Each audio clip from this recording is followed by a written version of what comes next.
त्रैलोक्याचे जे स्वामी आहेत, प्रत्यक्ष ब्रह्मा, विष्णू आणि महेश ज्यांच्यामध्ये वास करतात, ज्यांच्या मुखातून निघालेला शब्द अष्टसिद्धी अगदी अलगदपणे झेलून नेतात, सर्व तीर्थक्षेत्रांचे पुण्य हे केवळ त्यांच्याच चरणी प्राप्त होते. अशा सद्गुरूंच्या चरणावर शतशः प्रणाम.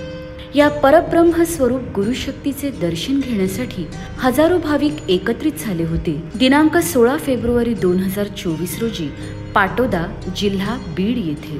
औचित्य होते अनंत श्री विभूषित जगद्गुरु रामानंदाचार्य श्री स्वामी नरेंद्राचार्यजी महाराज यांच्या भव्य दिव्य अशा पादुका दर्शन सोहळ्याचे. साक्षात गुरुमाऊली आपल्या लेकरांना भेटायला आली म्हटल्यावर बीडवासियांना स्वस्थ घरी बसू देईल का? मुळीच नाही. आणि म्हणूनच तब्बल 8,000हून अधिक भाविकांनी कार्यक्रमस्थळी गर्दी केली होती. सोहळ्याच्या आदल्या रात्री भाग्यवंत यजमान श्री व सौ मनीषा गोरख साळुंके यांच्या निवासस्थानी श्रींच्या सिद्ध पादुकांचे वास्तव्य होते. कार्यक्रमाच्या दिवशी दिमाखदार अशा मिरवणुकीत फुलांनी सुशोभित केलेल्या आलिशान रथात परमपूज्य जगद्गुरु श्रींच्या सिद्ध पादुका व प्रतिमा आसनस्थ झाल्या. कार्यक्रमस्थळी पोहोचताच सुहासिनींद्वारे श्रींच्या पादुकांचे औक्षण करण्यात आले. नंतर पुरोहितांद्वारे षोडशोपचारी पद्धतीने परमपूज्य जगद्गुरु श्रींच्या सिद्ध पादुकांचे पूजन करण्यात आले.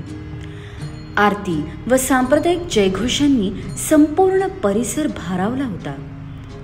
500 ते 550 भाविकांनी प्रत्यक्ष गुरुपादुका पूजनाचा लाभ घेतला, तर काहींनी मानसपूजा करण्यात धन्यता मानली व आपला भोळा भाव गुरुमाऊलींच्या चरणी समर्पित केला. कार्यक्रमस्थळी जगद्गुरु नरेंद्राचार्य महाराज प्रवचनकार श्री सूर्यकांत माळी आबा यांनी आपली सेवा परमपूज्य जगद्गुरु श्रींच्या चरणी अर्पण केली.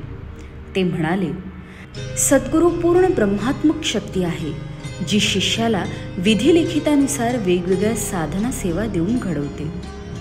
शिष्याने त्यांच्यावर निशंक मनाने विश्वास ठेवून त्यांनी सांगितलेली भक्ती करीत राहावी. अशा शिष्याची आध्यात्मिक प्रगती झाल्याशिवाय राहणार नाही, असे त्यांनी प्रतिपादन केले. परमपूज्य जगद्गुरु श्रींच्या तुम्ही जगा दुसऱ्याला जगवा या दिव्य महान मंगल संदेशाचे पालन करत जिल्ह्याच्या वतीने जगद्गुरु नरेंद्राचार्य महाराज संस्थानाला एक मोबाईल सार्वजनिक टॉयलेट व्हॅन सुपूर्द करण्यात आली, जेणेकरून संस्थानाच्या सामाजिक उपक्रमांना यांची देखील साथ लाभेल.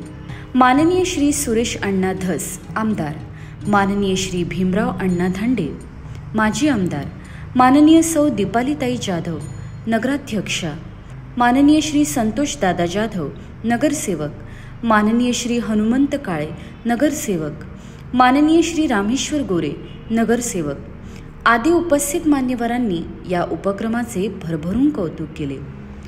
परमपूज्य जगद्गुरु श्रींच्या सिद्ध पादुकांच्या दर्शनाची रांग सुरू होताच सर्वजण आपल्या मोक्षदात्या आईच्या निर्गुण रूपाशी संधान साधत होते. सदर कार्यक्रमाला 874 भाविकांनी उपासक दीक्षा घेतली व आपल्या आध्यात्मिक कार्यशाळेला सुरुवात केली. परमपूज्य गुरुमाऊलींच्या निर्गुण सानिध्यात भाविकांनी महाप्रसादाचा आस्वाद घेतला. कित्येक दिवसांनी माहेरी येऊन आपल्या आईला भेटल्यानंतर जो आनंद एका मुलीच्या चेहऱ्यावर दिसून येतो, तसाच भाव आपल्या परमपूज्य गुरुमाऊलींना भेटल्यानंतर या भाविकांच्या चेहऱ्यावर विलक्षण दिसून आला.